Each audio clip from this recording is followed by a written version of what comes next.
sa diri. So na shafting diri na abot. Taas kay siya, tanawa.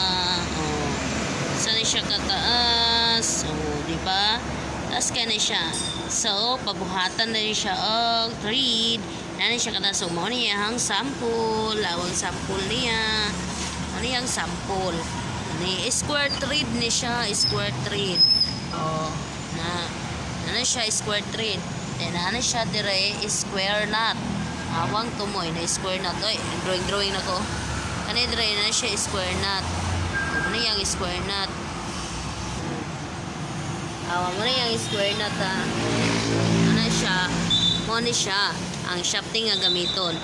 So ang iyahang kataas sayang square yung square thread is gikan padulong dire sa tumoy. Gikan dire padulong dire, then kuhaon tayo ni dire ang iyang square na tara siya, tas kaino mo ni siya karon dala ni customer. Salamat, thank you for watching, bye.